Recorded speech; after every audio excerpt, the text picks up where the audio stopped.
Au cœur de la Rome éternelle, l'emblématique pape François navigue dans les vagues de défis sanitaires qui ont retenu l'attention du monde entier.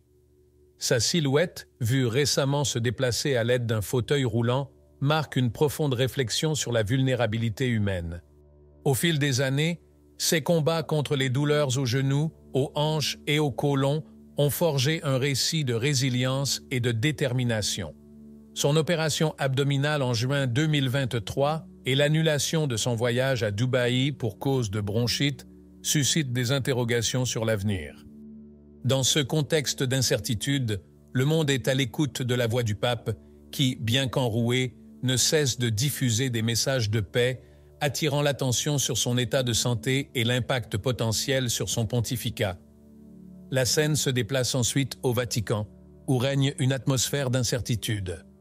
Malgré les assurances d'un simple rhume, tous les regards sont tournés vers la santé du pape, et sa récente visite à l'hôpital Gemelli a soulevé plus de questions que de réponses. Dans ce scénario, le vaticaniste colombien Néstor Ponguta, fort de plus de 2 décennies d'expérience et auteur d'importantes publications sur le pape, se plonge dans une Rome pleine de spéculations et d'espoir.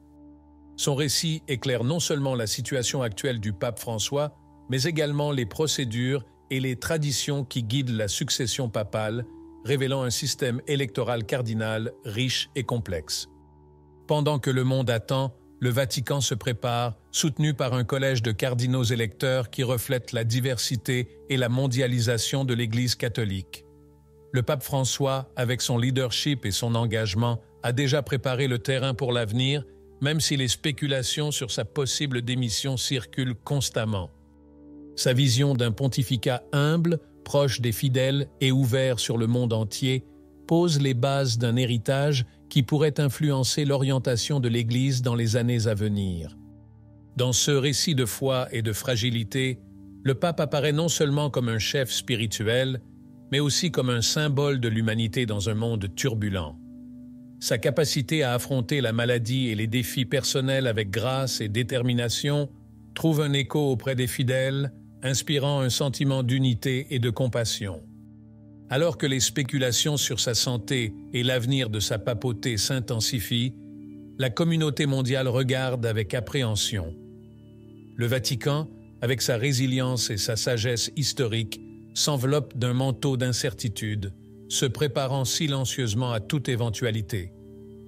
L'ancienne institution, avec ses traditions et ses processus profondément enracinés, est confrontée à la possibilité d'un changement significatif reflétant la nature dynamique de la foi dans un monde en constante évolution. La possibilité d'une démission du pape François suscite des débats et des réflexions non seulement au sein de la Cité du Vatican, mais dans tout le monde catholique. Sa décision de préparer une lettre de démission dès le début de son pontificat souligne sa conscience de la mortalité et le poids des responsabilités qu'il porte. Cet acte, bien que conforme à la tradition de son prédécesseur Benoît XVI, marque une nouvelle ère de transparence et d'humilité dans la direction de l'Église. La communauté catholique, dirigée par un collège de cardinaux diversifié et mondial, réfléchit désormais à l'avenir. Le choix du prochain pape sera influencé non seulement par la vision et l'héritage du pape François, mais également par les besoins d'un monde en évolution rapide.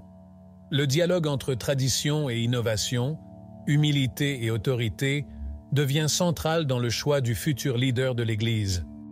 Alors que le Vatican se prépare pour l'avenir, le monde regarde avec espoir et prière. Le leadership du pape François, caractérisé par une approche humble et inclusive, a établi une nouvelle norme pour la papauté, une norme qui valorise la proximité avec les fidèles et l'engagement en faveur de la justice sociale. L'accent mis sur l'Église en sortie pour atteindre le monde, plutôt que d'attendre que le monde vienne à elle, a renouvelé la mission de l'Église au XXIe siècle. Alors que les rumeurs se multiplient sur un possible changement à la tête de l'Église catholique, un panorama de successeurs possibles se dessine, reflétant la diversité et la globalité de l'Église actuelle. Dans l'enceinte du Vatican, des personnalités telles que le cardinal Pietro Parolin, secrétaire d'État du Vatican, et le cardinal Matteo Maria Zuppi président de la Conférence épiscopale italienne et fondateur de la communauté de Sant'Egidio, reconnus pour leur engagement, apparaissent comme des candidats de premier plan. Cette perspective ouvre la voie à un retour aux racines italiennes de la papauté, soulignant la richesse et la complexité de la tradition ecclésiastique. Dans le même temps, la scène mondiale du catholicisme met en lumière des candidats venus de continents où la foi connaît une expansion dynamique. De l'Afrique, avec des cardinaux comme celui du Congo, qui apportent la perspective d'un pontificat africain, nouveauté pour l'Église, aux candidats asiatiques, en réponse à la présence catholique croissante sur ce continent, le prochain conclave pourrait marquer une époque d'une plus grande internationalisation de la papauté. Cette phase de transition survient à une époque de défis sans précédent, avec une troisième guerre mondiale progressive et des problèmes d'importance mondiale qui nécessitent un leadership spirituel résilient et visionnaire. La papauté latino-américaine de François a revitalisé la foi dans un continent riche en croyants, mais son expérience suggère également que l'avenir pourrait appartenir à un dirigeant d'autres régions en croissance, comme l'Asie ou l'Afrique, à l'image de la répartition démographique mondiale des catholiques. Au milieu de cette réflexion sur l'avenir, la santé du pape François et sa capacité à continuer à diriger sont des sujets de grande préoccupation. Bien que fatigué et limité par des limitations physiques, son sens mental reste aiguisé, comme en témoignent ses récentes rencontres avec des dirigeants mondiaux et des personnalités politiques. Cette dualité de fragilité physique et de force spirituelle définit son pontificat en ces jours incertains, mettant en valeur la résilience humaine face aux épreuves.